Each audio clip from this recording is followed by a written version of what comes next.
Arizona. It's one of America's most colorful states, with stunning red peaks, golden hills, and psychedelic sunsets. It's seen some pretty colorful people, too, from Spanish conquistadors on the hunt for lost cities of gold, to a courageous miner who gave birth to one of the wildest towns in the West. Here in Arizona, brave lawmen once battled legendary outlaws in the streets. And not-so-daring scientists tried to help us reach the final frontier. In the skies over this southwest border state, vigilance is kept 24/7. And a controversial sheriff challenges the limits of cruel and unusual punishment to put the lid on crime. In a city where one convict's confession led to fundamental rights for anyone accused. To soar over Arizona is to discover a landscape of giants, from the largest cacti in North America to awe-inspiring craters, one formed by a falling meteorite, another by a fountain of fire that erupted from below, and a chance to journey deep down into the most epic landscape of them all. This is the Grand Canyon State, Arizona.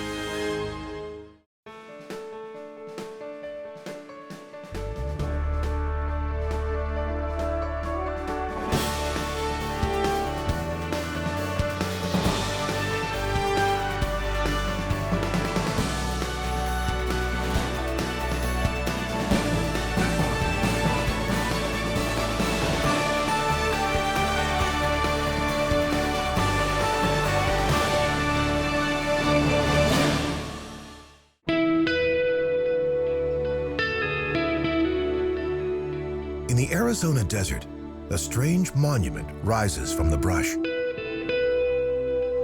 At first, it looks like a relic of some forgotten civilization or the tomb of a prehistoric king. But a closer look reveals that it was placed here just over 100 years ago and marks the grave of an adventurous 19th century prospector named Ed Schieffelin. Schieffelin arrived in what is now southern Arizona in 1877, hoping to strike it rich. He'd come to see if rumors he'd heard were true.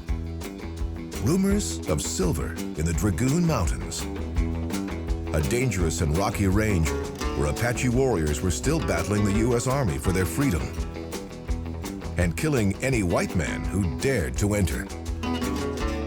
But Schieffelin was determined to follow his hunch. For months, he stole into these mountains again and again to search for silver, dodging Apache war parties every step of the way. Others urged him to give up and warned him the only stone he would ever find in the Dragoons would be his own tombstone. So when he finally uncovered the motherlode of silver he was hunting for, he named it the Tombstone Mine. It would make Schieffelin a millionaire and spark the spectacular rise of a nearby boomtown that shared the Tombstone name. In just a few short years, the brand new town exploded into one of the West's wildest outposts, with up to 100 saloons and an untold number of houses of ill repute. A mix of silver, greed, liquor, and loose women made Tombstone a volatile, dangerous place. As robbery and murder filled the streets, the town recruited a band of lawmen, including brothers Morgan, Virgil, and Wyatt Earp, and their friend Doc Holliday, to lay down the law. On October 26, 1881, their efforts sparked a shootout so legendary, performers reenacted on a daily basis for tourists who flocked to the scene. Here, in the same Tombstone streets where the actual events unfolded, they show the visitors how Earp and his men ordered a band of outlaws to surrender their guns, and how the outlaws refused. A standoff that finally erupted in a hail of bullets, now famous as the gunfight at the OK Corral. By the time the smoke cleared, 30 rounds had been fired. 3 of the outlaws were dead, and Wyatt Earp and Doc Holliday were on their way to worldwide fame as two of the West's most dangerous gunslingers. And Tombstone was on its way to a new era of law and order, symbolized most of all by the stately new courthouse that soon rose in the center of town. By the mid-1880s, Tombstone was said to be the fastest-growing city between St. Louis and San Francisco, with a population estimated at up to 20,000. But that boom went bust when miners hit the water table and the mines began to flood. By the early 1890s, most of them had closed, and this once wild outpost was turning into a quiet desert town. Ed Schieffelin, the man who started it all, died in 1897. His last request was to be laid to rest in his prospecting clothes, with his pick and canteen by his side, not far from his original Tombstone mine. By then, he must have seemed like a relic from a bygone age. But it's an age that will never be forgotten, thanks in large part to a uniquely American art form, the Hollywood Western. Columbia Pictures came to Arizona in 1939 to shoot a movie called Arizona. Producers built this copy of Old Tucson to serve as a backdrop for stars William Holden and Jean Arthur. Ingrid Bergman, Jimmy Stewart, John Wayne, Maureen O'Hara, Clint Eastwood, Harrison Ford, Val Kilmer, Leonardo DiCaprio all followed, striding along these streets in films that kept the legends of Arizona's Wild West days alive. But Arizona's history doesn't start with tales of the Wild West. Long before gunslingers and saloons dotted the horizon, all that travelers here would have seen was a series of landscapes as stunning as any in the American West. From the colorful slopes of its painted desert to giant fields of black lava. It was here that a nearby volcano erupted in the 11th century. Fire shot hundreds of feet into the air, and a cloud of volcanic ash rose 2.5 miles and then settled over 64,000 acres, leaving behind Sunset Crater. Fortunately, most of those living at its base had time to get out of the way. The story of their escape has been passed down through generations, right down to their Hopi, Zuni, and Navajo descendants today. But Arizona has plenty of other surprises too.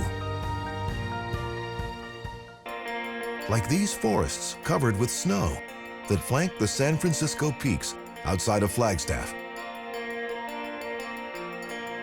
And then there are the dry, rocky hills of southern Arizona's Sonoran Desert, home to North America's largest cacti, the saguaro. There's no better place to set eyes on these prickly giants than here, on protected land east and west of the city of Tucson, the Saguaro National Park. More than 1.5 million saguaro cacti live here. One reason an entire park has been dedicated to protect one species is because this towering plant can grow up to 50 feet tall and is found nowhere else in the world but in this desert. Come spring, saguaros also produce blossoms that are the Arizona state flower. Thousands of years ago, with landscapes like this one, it would have been easy to think that Arizona was just a wild and uninhabited place. But travelers in central Arizona would have found evidence that people also called this desert home, a people called the Sinagua. Little is known about these early Arizonans, but amazingly, one of their dwellings has survived. Wedged in rugged limestone cliffs is an ancient apartment building that's clung to a seemingly impossible perch here for hundreds of years. It's one of the best preserved cliff dwellings in America. When white settlers first set eyes on it, they imagined it had been built by refugee Aztecs, so they named it Montezuma's Castle, after the last Aztec king. But Montezuma had nothing to do with it. Archaeologists say the Sinagua began building this cliff house and others like it in the 11th century, long before Montezuma. For generations, its thick walls sheltered the Sinagua from the sun, while its perch high on the cliffs protected them from their enemies. But by the early 1400s, they were gone. The remarkable structure they left behind shows they knew a thing or two about surviving in the desert. But the ancient ways of life of Arizona's native tribes came under attack in the 16th century after Spanish conquistadors arrived, as they crisscrossed this land on their search for fabulous cities of gold and claimed it and much of the American West in the name of the King of Spain. Catholic missionaries rode in after the conquistadors, spreading out across this new Spain to stake their own claims in the names of Christ and the Pope. One of them, a Jesuit named Eusebio Francisco Kino, arrived here on the east bank of the Santa Cruz River in 1687. By then, a Native American tribe called the Pima had been living and farming here for thousands of years. Kino, hoping to save them from what he called their sinful ways, tried to win the Pima to Christ with gifts and promises of salvation, while the Spanish army used brute force to keep them in line. After an uprising in 1695, 50 Pima were murdered by the Spaniards. By 1751, they had had enough and rose up again, trying once and for all to drive the Spanish away. But they didn't succeed. By 1800, Spanish missionaries were still here and building a grand new church on the opposite side of the river. But Apache raids, political upheaval, and a lack of funds forced them to quit before it was done. Today, their incomplete church, called Tumacacori, is the centerpiece of a national historic park. Some who come to see it are drawn by rumors that the Spaniards left something behind, a fortune in gold buried beneath the sanctuary. Records show that when the National Park Service took over Tumacacori, it found signs of extensive treasure hunting, including a suspiciously large hole dug underneath the altar. By then, the church had been abandoned for 60 years, a victim of changing times. Times that would go on to transform Arizona in ways the conquistadors and cowboys could never have imagined. From a former colony and frontier territory into a modern state where one giant city has been able to rise from the desert, thanks to a mega engineering project that snakes across the land.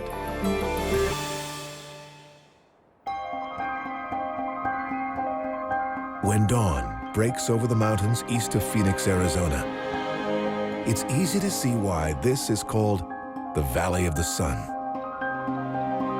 Arizona's sunrises are some of the most colorful in the world. These psychedelic side effects are not the result of pollution, but caused instead by the desert's exceptionally clean air, which allows the natural spectrum of colors in sunlight to shine through.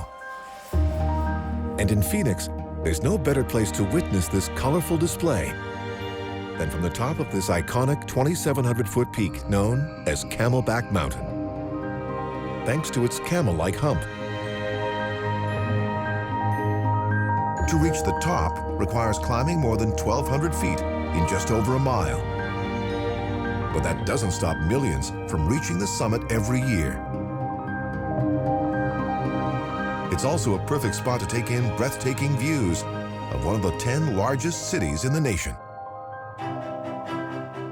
But it's a metropolis that hasn't always grown the way city planners intended. Like the time in the 1960s, when city officials set out to build a grand new skyline and ended up giving Phoenix 2 separate downtowns instead.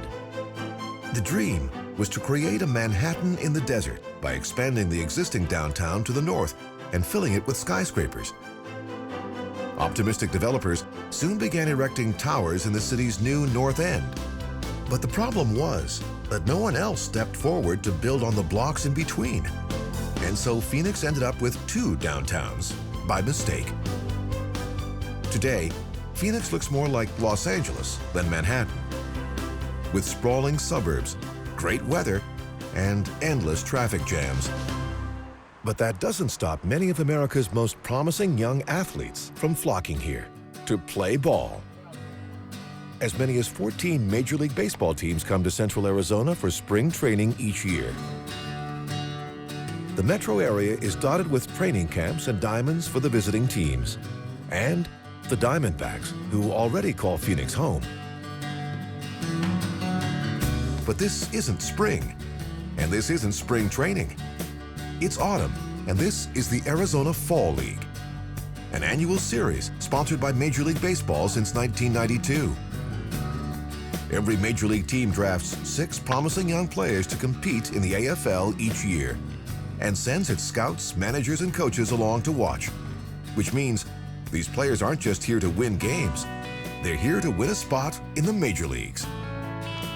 Some, like AFL alumni Derek Jeter, Jason Giambi, and Albert Pujols before them, will get called back for spring training. Some won't. That's what happened to Michael Jordan, who played in the AFL in 1994 before heading back to the NBA. But many sports fans come to Arizona with an entirely different game in mind. One they play on more than 250 courses that make Metro Phoenix a golfer's paradise. In the early days, the courses here were all made of sand. But in 1913, Phoenix got its first grass golf course. And in this desert state, it takes a lot of water to keep all that grass green, which is why these courses are regulated and only allowed a certain number of acres of grass per hole. Natural water sources in Phoenix may be scarce, but Arizona itself lies on one of the greatest sources of water in the West. Here, on the state's northern border with Utah, there's plenty of water as far as the eye can see, thanks to the Glen Canyon Dam on the Colorado River. Hailed as an engineering marvel on its completion in 1964, the dam is the 4th highest in the U.S. and required more concrete to build than the Hoover Dam. 4 million cubic yards of it. Behind the dam, Lake Powell holds enough water to meet the needs of 30 million families a year. But Arizona's not allowed to take all this water for itself. In 1922, it and 6 other states agreed to share the water from the Colorado River, and they've been fighting about how to split it up ever since. To claim its share and to get the water from this river to places like Phoenix and Tucson where it's needed took a giant feat of engineering and 2 decades of construction. First, engineers built an intake valve at Lake Havasu on Arizona's western border. Then, they carved a giant, modern-day aqueduct into the land. It snakes east across the Arizona desert and consists of more than 300 miles of open canals, pipelines, and tunnels, carrying precious water from the Colorado River to millions in Phoenix and then south to Tucson. It's called the Central Arizona Project, or CAP. Construction of this water network began in 1973, but it wasn't easy. Tunnels, like this one west of Phoenix, had to be carved right through the mountains. Without the CAP, the development of Phoenix would have hit a wall. Towers like this one on Phoenix's skyline might not exist, and the city's giant population explosion in recent years would have never been possible. But there's a price for Phoenix's ready supply of fresh water. To power the pumps that keep the water in the CAP flowing requires a lot of energy. And most of that energy comes from one facility right here in the state. It's one of the most dramatic sights in Arizona from the air. Sunrise through the belching stacks of the Navajo Generating Station, just outside the town of Page. Nearly 25% of the power from this plant has been purchased by the CAP to keep its aqueducts working and the water running in Phoenix. But this coal-fired plant has been labeled one of the most polluting in the nation, spewing out high levels of nitrogen oxides from its 3 towering 600-foot chimneys. Pollution that nearly blocks the sun and threatens the views of some of America's finest scenery and the health of those living on the Navajo reservation on which it stands. It's why tribal officials are looking into developing alternative energy sources to help clear the air, including a proposed wind farm. Until that and other cleaner energy sources come online, more than 35% of Arizonans will continue to depend on coal for their power, and 25% more will get theirs from an even more controversial source: the Palo Verde Nuclear Generating Station. Sprawling across the desert just 55 miles west of downtown Phoenix, Palo Verde is the largest nuclear power plant in the United States. Its 3 reactors can produce more than 4,000 megawatts a year, enough for about 1 million homes. When it was being built in the 1980s, environmentalists warned its location upwind from Phoenix could make an accident especially deadly. The region's ever-growing need for power and reassurance that the plant would be safe trumped their concerns. But the location posed another challenge to the engineers designing it. To make sure that a nuclear plant's fuel rods don't overheat and melt down, a constant flow of liquid is required to keep them cool. Most nuclear plants are built near lakes or rivers that supply water to do that job. But engineers designing this desert facility had to come up with another solution. They decided to use ponds of treated wastewater from homes and industries in the Phoenix area instead. By reusing waste to help make energy, Palo Verde is able to provide the power that Phoenix needs and help keep the lights on in every corner of the state. From suburban homes to downtown skyscrapers to the Arizona State Fair, a sparkling spectacle with roots that go back to 1884, long before Arizona was even a state.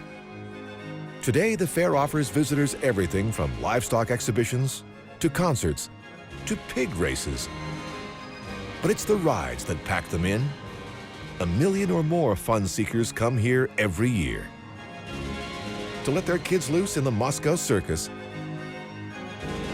take a terrifying plunge, or grab a relaxing break atop the Ferris wheel to watch the desert sun go down.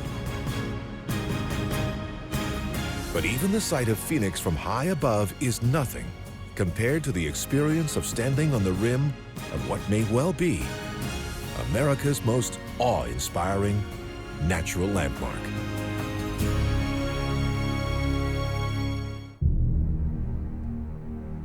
"50,000 years ago, one of America's most dramatic landscapes was born. A giant bowl of earth and rock formed by a great cosmic event in the Arizona desert. It happened in the blink of an eye. A meteorite traveling at 26,000 miles per hour passed through the Earth's atmosphere and slammed into the Arizona desert with an impact equivalent to more than 2.5 million tons of TNT, creating an explosion 150 times stronger than an atomic bomb. The meteorite melted on contact, sending a spray of molten metal and pulverized rock for a mile in every direction. But it left behind one of the world's most unique landmarks, a place known today as Meteor Crater. Almost 1 mile across and more than 550 feet deep, it's an eerie reminder of just how vulnerable planet Earth can be. Meteor Crater would have been a familiar sight to Arizona's early people, like the Sinagua. When Spanish and Mexican travelers first set eyes on it, they must have felt like they'd been transported to another world. But the sight of the Meteor Crater was still nothing compared to what else lay ahead in the Arizona desert.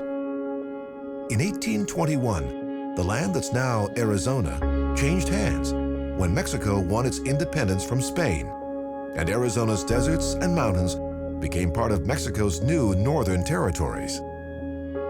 But by the 1840s, Americans, driven by a philosophy known as manifest destiny, sought to make this land part of the United States.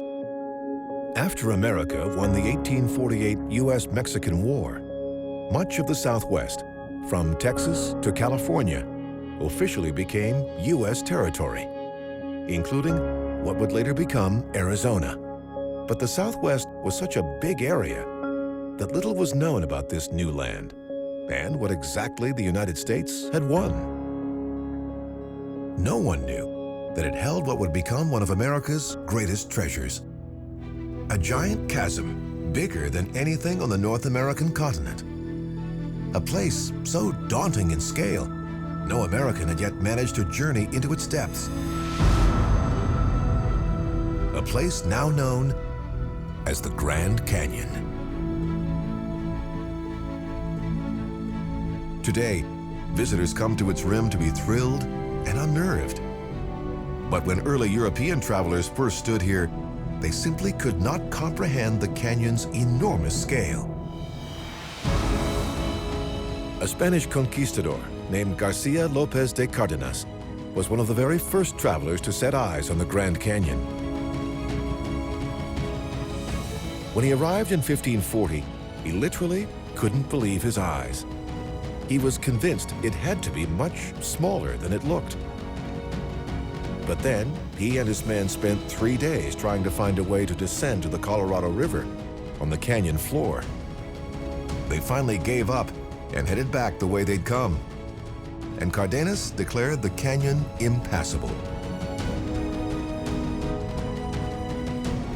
For the next 300 years, the area would only be explored by the Native American tribes that already knew it well, including the Hopi, Havasupai, and Wallapai.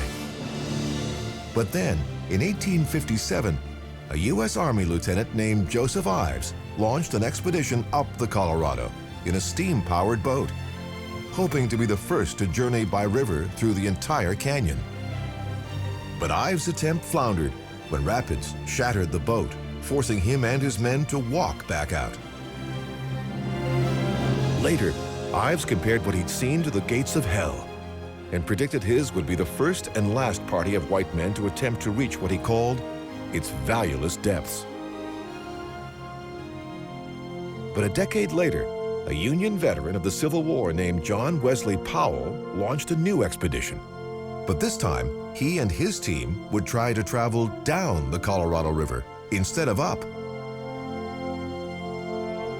Powell, a geologist and one of the Smithsonian Institution's first ethnographers, was hoping to gather evidence that could unlock the mysteries of how the canyon was formed. On May 24, 1869, Powell and his 9-man team launched their expedition in Wyoming on a tributary of the Colorado River. By August, the team had finally crossed into what's now Arizona and started their daring attempt to journey through the entire canyon. Soon, steep walls soared more than a mile above them, filling Powell with dread. But on the banks of the river, he found exciting evidence that this forbidding landscape was once home to native cultures that appeared to have flourished along the canyon floor. Here, where the Colorado River meets the Little Colorado, he found walking trails, ruins, pottery fragments, and petroglyphs of these early canyon dwellers. Today, they're known as the ancient Pueblo people. They began making their homes here in the 8th century. For generations, they farmed the river's fertile banks. And no site in the canyon has revealed more about the lives of the ancient Pueblo people than a place known as the Uncar Delta. Researchers now know that nomads and farmers arrived here at this curve in the river as early as the year 700. But they were gone by around 1150, after severe drought finally drove them away, leaving behind one of the canyon's largest and best preserved ancient sites. It's one of more than 4,000 known archaeological sites in the Grand Canyon, though there could be thousands more. Only 5% of the Grand Canyon National Park has been explored for archaeological remains. As Powell and his men worked their way down the river, they also gathered evidence that would help them understand how the Grand Canyon may have been formed, striking the first blows in a scientific quest that continues to this day. While scientists still don't know exactly how the canyon was created, they do know that its story stretches back more than 1.5 billion years, thanks to colorful layers of rock that are now exposed in the canyon's walls. The oldest of these is a black rock known as Vishnu Schist. It was created from deposits of volcanic ash, mud, and sand that washed down from ancient mountains. In the hundreds of millions of years that followed, oceans, deserts, and swamps came and went across this part of Arizona, leaving behind more layers of sedimentary rock, so many that they created a giant plateau. Just 250 million years ago, the youngest layer in the canyon's walls was laid down. It's a light-colored stone known as Kaibab limestone. It was only after these deep and colorful rock layers were formed that the Colorado River started carving a giant canyon through the plateau's floor, feeding it with thousands of tributaries that eroded the landscape even more and helped expose the colorful layers below to create this giant chasm, which reaches, in places, 18 miles from rim to rim. It's a process of erosion that continues.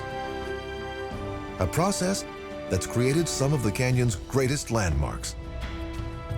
From towering rock pinnacles near Temple Butte to deep geological scars known as the Hindu Amphitheater, and soaring above, the Tower of Ra.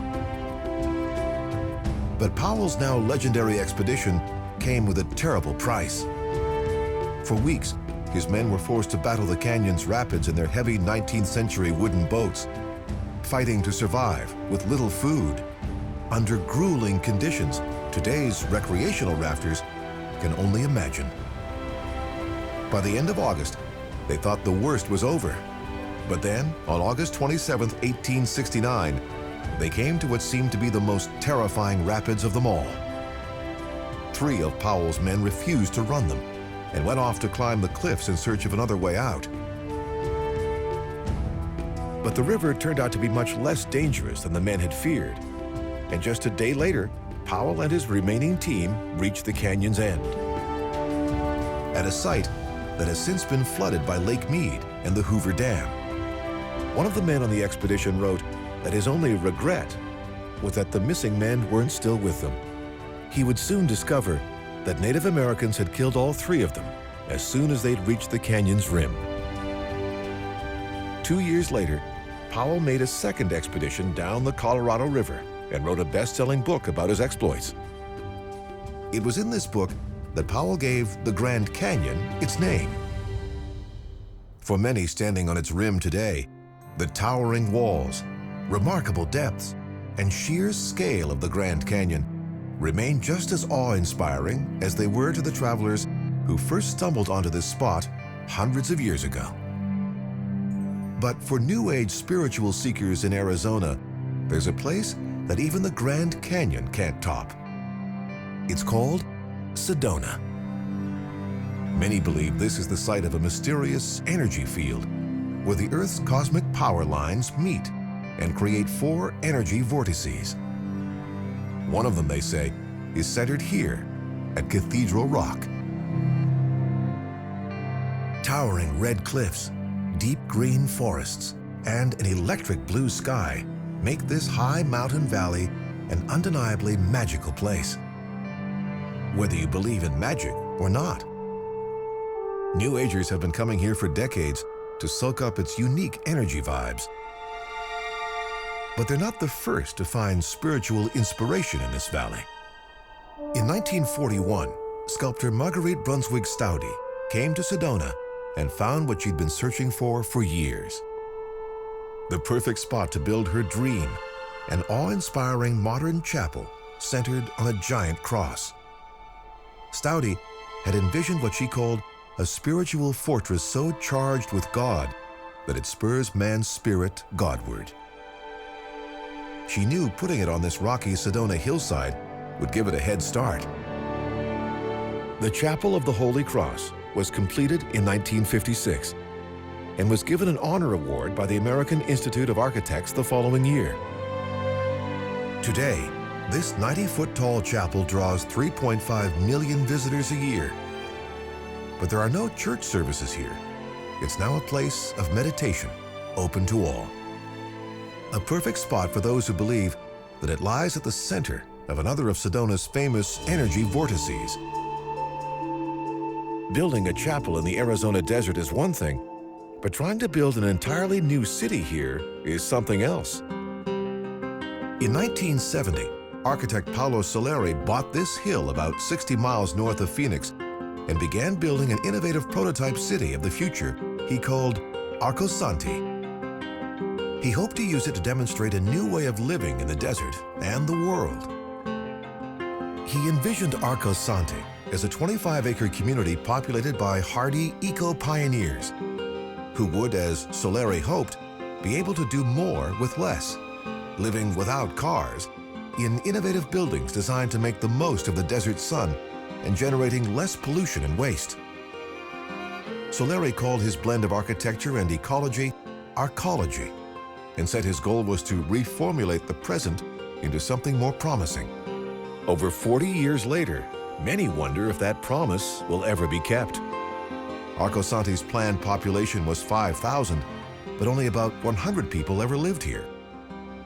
Only 5% of Soleri's planned buildings, including a covered plaza, a ceramic studio, and a shopping center, have ever been built. Many of his fans say neither he nor his ideas ever got the respect or attention they deserved. Perhaps because another laboratory for living in the Arizona desert was hogging most of the press, and not always for the right reasons. This is Biosphere 2, a supersized 3-acre terrarium. Originally funded by Texas billionaire Edward P. Bass, its 6,600 panes of glass enclose 7.2 million cubic feet of space, including an artificial rainforest, desert, and tiny ocean, in addition to 3,800 species of animals and plants. When it opened in the early 1990s, it was hailed as one of the world's most impressive scientific undertakings. But it quickly became one of the most notorious, too, as the home of the Biospherians, a team of researchers who were sealed inside for years at a time in this supposedly self-sustaining environment and left to fend for themselves. Their mission was to use their world to develop new technologies that might help humans survive on the Moon and Mars. They vowed they would grow all the food they needed, recycle their water, air, and waste, and live without supplies from outside. But reports soon surfaced that the Biospherians weren't staying true to their word. Stories that they were actually surviving on pre-packaged food they had hidden inside, secretly replenishing their oxygen from outside, and using CO2 scrubbers to prevent the buildup of dangerous gases. The reports set off a scientific scandal. Though it was rumors about what members of the mixed-gender team were doing after work that really caught the world's imagination. Rumors seemingly verified when 2 of the team members got married almost as soon as they got out. What happened in between might have been perfect for reality TV. Unfortunately, the gossip and scandal ended up overshadowing the serious research being done here, and even helped bring it to an end. Today, Biosphere 2 is still trying to live down its soap opera past and live up to its founders' scientific intentions. Its reputation got a boost when it was taken over in the mid-90s by Columbia University. And in 2011, the University of Arizona started using it for cutting-edge research. The move made it part of a respected institution, which is centered at this sprawling campus in nearby Tucson, that was founded in 1881, 31 years before Arizona was even a state. Today, it's more than 39,000 students follow in the footsteps of past graduates, such as Senator Barry Goldwater, Congresswoman Gabrielle Giffords, journalist Geraldo Rivera, and reality diva Kourtney Kardashian, and help keep the university's traditions alive, like making sure that the huge mountaintop A that looks out over Tucson is kept freshly painted. Heading over to McHale Memorial Center to cheer on the U of A Wildcat basketball team, owner of the nation's 3rd highest winning percentage since 1997, and crowding into Arizona Stadium to root for the football Wildcats. a team that has carved out its own stellar record since the game was first played on campus in 1899. The youthful energy that U of A students bring to Tucson helps to give this city an up-to-date vibe. But parts of Tucson itself look much as they have since the 19th century, with adobe-style buildings from an age when this part of Arizona still belonged to Mexico. Long before walls of steel divided the desert, and an array of high-tech gadgetry started keeping an eye on America's southern border.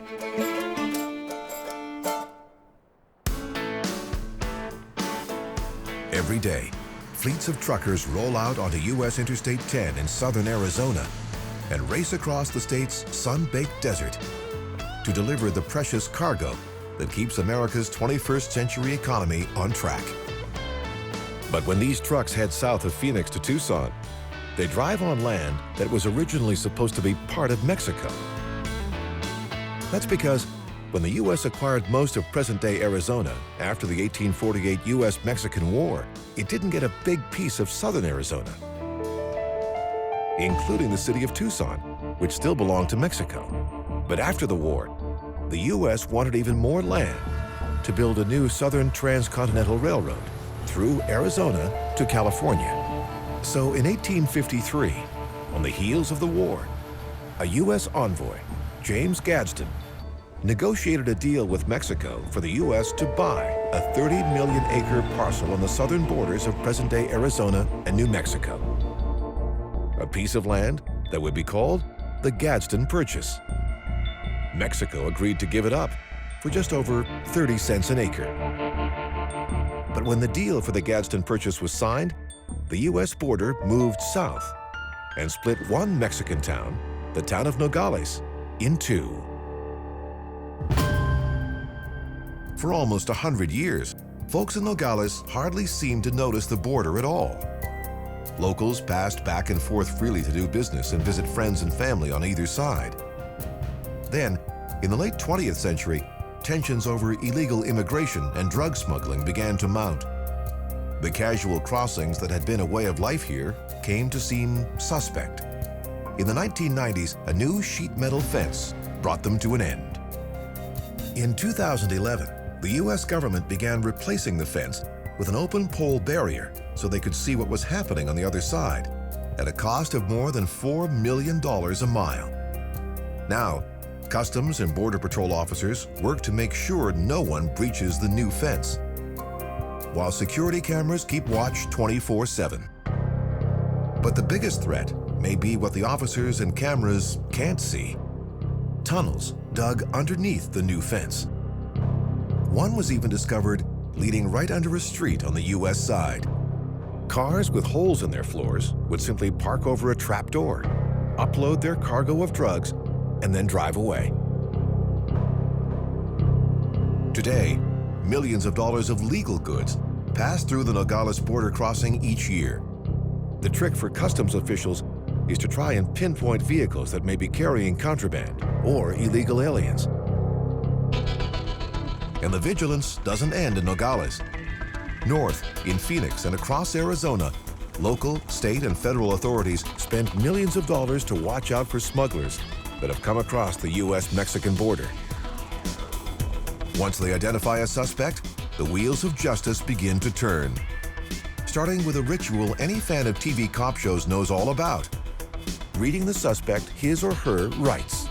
A practice that got its start right here in Arizona back in 1963 and was handed down in the case of an Arizona native named Ernesto Miranda, after the license number of his truck was linked to a robbery and rape, crimes to which he confessed. At his trial here at Phoenix's Maricopa County Courthouse, that confession earned him a sentence of 30 years.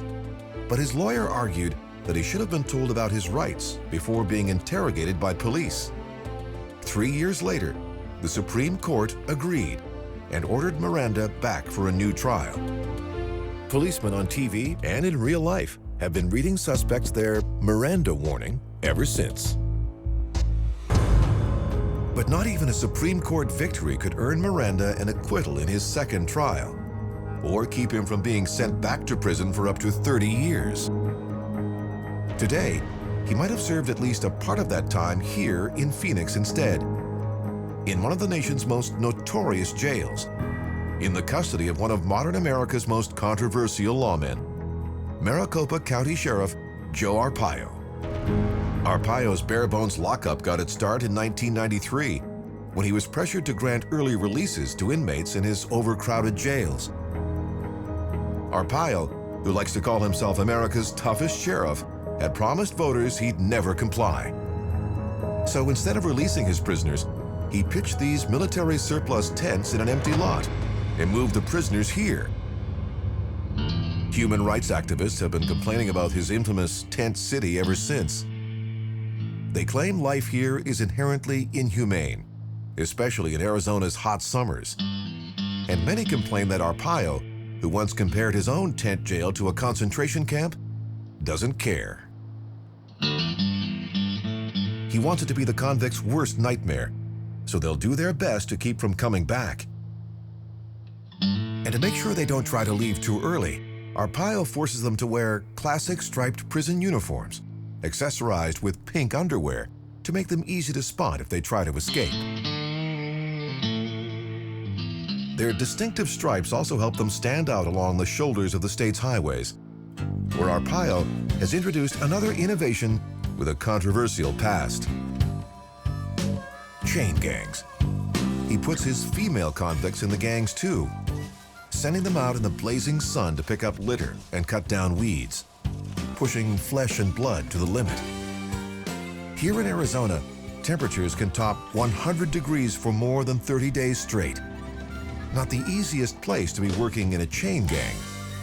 But this dry, baking desert is perfect for planes. This is the 309th Aerospace Maintenance and Regeneration Group outside Tucson. Over 4,400 retired aircraft line the desert here in a place they call the Boneyard. But don't let the name fool you. Most of these planes didn't come here to die. They came to bask in the Arizona sun and stay well preserved in a dry heat guaranteed to keep corrosion at bay, standing safely on soil so dry and hard it makes concrete unnecessary, while waiting to be restored and returned to service. But some will just be cannibalized for parts and simply forgotten. Many will spend the rest of their days here, joining the millions of other retirees who call Arizona home, including the 37,000 who live here in a sprawling planned community near Phoenix called Sun City. Today it looks a lot like other sleepy senior developments, but when it opened in 1960, Sun City introduced Americans to a radical new approach to growing old. An approach dreamed up by a visionary developer named Del Webb. At 63, Webb was already a wealthy businessman and co-owner of the New York Yankees. He would go on to even greater fame and fortune as the owner of a string of Las Vegas casinos. But Sun City was the project that made his name. He imagined it as a vibrant but safe, all-inclusive village where thousands of residents could live out their golden years in style. Not as seniors, but as active adults. In one-story houses that were easy to navigate, on streets coiled around neighborhood centers to keep them conveniently close, where grandkids could visit but couldn't move in. No project like it had ever been attempted on such a vast scale, and even Webb had doubts that it would work. But in 1959, he broke ground on its first phase, a shopping center, golf course, community center, and 5 model homes. To drum up publicity, Webb held a contest to pick a name for his new community, and legend has it that he personally chose Sun City as the winning entry. At his January 1st, 1960 opening, 100,000 people showed up to see what Webb was up to. He sold them 237 of his still unbuilt homes before the weekend was over. He would sell almost 2,000 more by the end of the year. By then, Webb's doubts were over. Today, Sun City has over 26,000 houses and a median age of 73.4, just as Del Webb imagined. Though not all of these active adults live here year-round, many are retired Northerners who migrate to Arizona every winter to get away from the snow. Arriving in herds of RVs, they leave parked in special lots until they're ready to head back home in the spring. More than 400,000 snowbirds migrate to Arizona each year, more than even Sun City could ever handle. Fortunately, the state offers them plenty of other places to roost while they're here, and plenty of reasons to come back to the colorful, adventurous, historic, futuristic, fascinating state of Arizona.